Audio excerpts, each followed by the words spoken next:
استجوابي.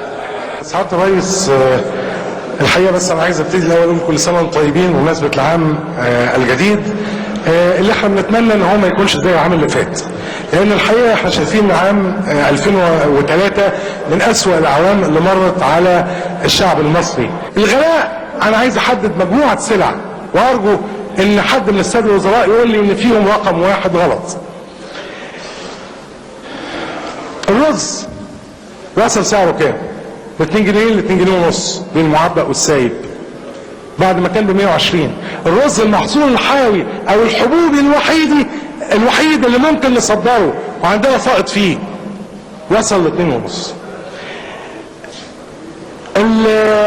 الدواء وزير الصحة موجود، وزارة الصحة في ديسمبر 2001 في اول 2002 رفعت لوحدها 150 سلعة 150 نوع دواء بمعدل 5 أدوية لكل شركة. طب وبعدين الشركات رفعت تاني وبعد ارتفاع الدولار اللي معذورة 80% من القيمة بتاعت الأدوية مستوردة. لكن الحقيقة مين اللي بيدفع الثمن؟ اللي بيدفع الثمن المريض الغلبان اللي مش قادر يجيب قيمة الدواء. الحقيقة رغيف الخبز كارثة مصر. الحقيقة قالوا سياحي، عرفنا ان مفيش بعد كده رغيف اقتصادي، لكن يبقى الرغيف بالشكل الفظيع البشع اللي احنا بنشوفه ده، فانا بقول ده كلام الحقيقه جريمه في حق انسانيه الشعب المصري، واتحملها وزير التموين اللي انا موجه له السؤال. الطوابير بقى ملهاش حدود اللي كانت اختفت، طوابير على رغيف العيش. الرغيف في حجم كف اليد، وارجو ان حضرتك تشوفوا الصوره دي كويس، في حجم كف اليد. ده رغيف انا جايبه النهارده الساعه 8 الصبح، مش جايبه من شهر، ما تخافش مش متسمم. انا بدعوك ان انت تطلبه وتاكله. اذا اكلته قدامي انا بسحب السجوابي، لان ده اللي انت بتاكله للمصريين. رغيف الفينو ده الناس تفتحه ازاي؟ انا عايز اعمل مسابقه، هديك سكينه وحاول تفتحه من هنا، بس السكينه ما تطلعش من الناحيه الثانيه. وانا رغيف العيش يا اخوانا بقى يتحشى من فوق زي محشي الكوسه، ما بقاش يتحشى من الجنب لان ما ينفعش يتفتح. ده مش رغيف يا سعاده الوزير، ولادنا تاخده ويروحوا المدرسه. مواصفات الرغيف بقت الحقيقه شيء غير محتمل. لكن ما تقوليش موضوع القمح، لان وهيقول لك بقى كل مره زياده السكان. يا جماعه هو احنا ما عندناش غير الحكايه دي؟ يا جماعه حرام عليكم. ده الهند 96 مليار بتستورد اقل مننا من القمح. الصين اللي هي 1.25 مليار بتستورد 3 اضعافنا فقط. روسيا كانت بتستورد قمح، النهارده بتصدره. سوريا يا ناس احنا لازم نخجل، سوريا بتصدر لنا قمح، احنا مصر مش معقول. السعوديه بتصدر لنا قمح ونيجي نقول لك زياده السكان. انا عايز اقول الكلام ده مش رز وعيش ولا دواء. عدوا معايا قايمه فيها 150 سلعه هبعتها للحكومه بالعربي والانجليزي. السكر من 130 قرش ل 220 قرش بزياده 69%. الفول من 200 ل 4 جنيه. الفول رغيف العيش، رغيف سندوتش الفول بقى ب 60 قرش. حليب بودره، شاي، مياه معدنيه، نسب الزياده كلها 30 تصل الى 117 في فلسفه الطماطم. الكلام اللي بتقوله الحكومه عن نسبه التضخم 4% انا مش عارف اجاوبها منين.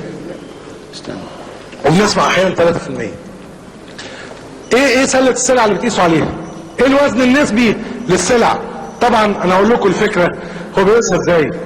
يقول لك مثلا 5 سلع بيستهلكهم المواطن المصري، يقول لك 4 منهم سعرهم بيعلى وواحده سعرها ما بيعلاش، فيخلي لك استهلاكه من اللي بتعلاش دي 60%، ويخلي استهلاكه في ال4 اللي قالوا فعلا كل واحده 10%، ويقول لك ده الوزن النسبي للسلع اللي بيتلعب فيه، فيطلع نسبة تضخم غير حقيقية. انا عايز ارجع لتصريحات السادة الوزراء، لان الحقيقة بعض هذه التصريحات اصابتني بالدهشة. وزير التخطيط وهو حاضر معانا بيقول ان الارقام عن الفقر سيجري تعديلها سنة 2005، واكد الوزير ان 175 قرش في اليوم هو الحد بالنسبة لخط الفقر في مصر، وان العائلة المكونة من 6 افراد لا تعتبر فقيرة إذا كان دخلها 315 جنيه.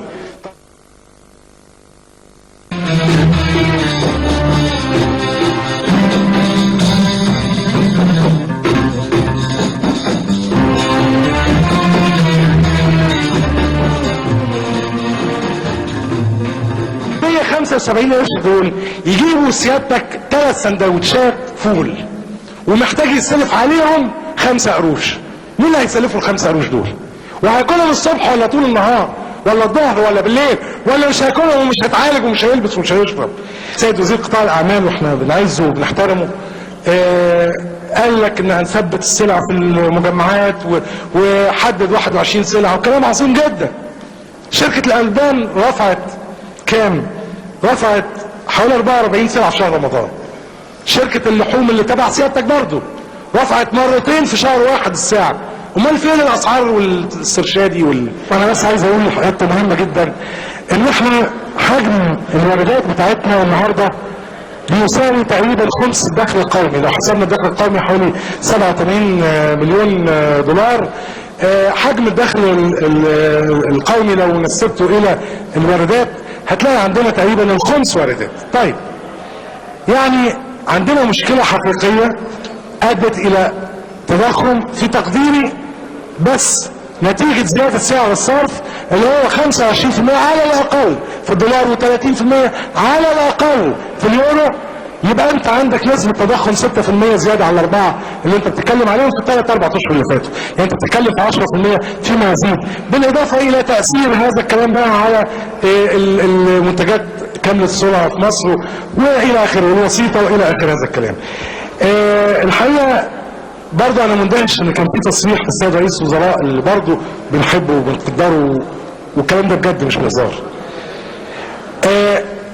الحقيقه بيقول ان احنا عندنا فائض في الكلام ده في بيان الحكومه، فائض في ميزان المدفوعات 546 مليون دولار. طب ما احنا عارفين ما هو الفائض من ميزان المدفوعات ده ما هو لازم يتوازن، بس بيتوازن بايه؟ بالدين ولا بايه بالظبط؟ داخلي ولا خارجي؟ بيتوازن. لكن انا عايزك تكلمني يا سياده الرئيس على الميزان الحسابي اللي هو ميزان الحسابي اللي هو الاجور والتجاري. انا اسف، لان الميزان الاولاني ميزان حسابي انت طبعا توزنه زي ما انت عايز. قضيه الاجور بقى دي ما تنفصلش على الاسعار. ما يقولناش ان والله اصل الاجور الاسعار دي مساله عالميه والكلام اللي عارف اللي هيترد بيه ده اسعار عالميه وبتزيد. طب ما الاجور ما بتزيدش. هي مصر مش جزيرة منعزلة في الأسعار، بس جزيرة منعزلة في الأجور. الحقيقة عايز أقول إن بعض التقارير قالت إن 48 مليون مواطن يعيشون تحت خط الفقر، وهذه الأعداد تشكل حوالي 70% من مجموع السكان في مصر. أنا مش عايز أقول إن هم صادقين، لأني مش قادر أصدق إن هم صادقين. إن تقرير التنمية البشرية بيصنف مصر في الثلث الأخير من دول العالم. كنا 120 بقينا 175، من 175 بقينا 105 وبقينا 115 وانخفاض متزايد. انا عايز اوريكم الفقراء بس عشان ما تنسوهمش، لان احنا بنشوفهم لان احنا بدورنا بننزل، انتوا مشغولين في مكاتبكم شويه. معلش بصوا معانا دي واحده. العشوائيات في مصر مين اللي مسؤول عنها؟ دي مش مشكله تخطيط يا وزير التخطيط، مش مشكله ضمير يا كل وزراء مصر. الناس دي هل دي عيشه انسانيه؟ دول رعاياكم، هم دول رعاياكم. دول مسؤولية مين؟ مسؤولية حكومة مصر ولا حكومة مين بالظبط؟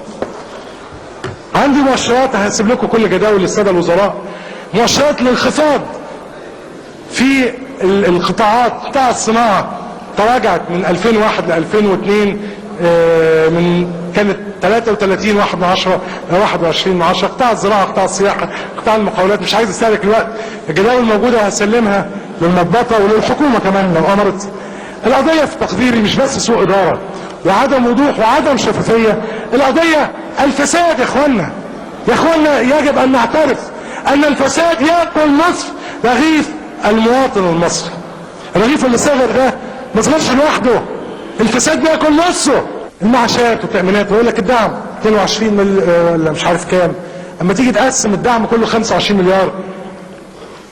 لا دي مش حلوه، دي ست عندها 70 سنه قاعده بتشتغل في الشارع عشان مش لاقيه تاكل، عشان مش لاقيه لا تأمينات ولا معاشات ولا دعم بيوصل لها.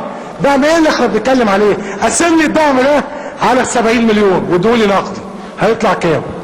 30 جنيه لواحد في الشهر، يعني كام دولار؟ 4.5 دولار ولا 43 سنت؟ ايه ده يعمل ايه في الاسعار العالميه؟ وتقول لي ان احنا مش جزيره، احنا اسعار عالميه والسلع الله. طب اديني اجور عالميه وانا موافق. وانا بقول لرئيس وزراء مصر وانا اقدره وهو يعلم هذا اني احبه شخصيا، لكن الحقيقه اداء الحكومه اصبح يثير المراره في قلوبنا، واصبحنا في حاجه ان نقول لهذه الحكومه اما ان تنجح او ترحل. شكرا.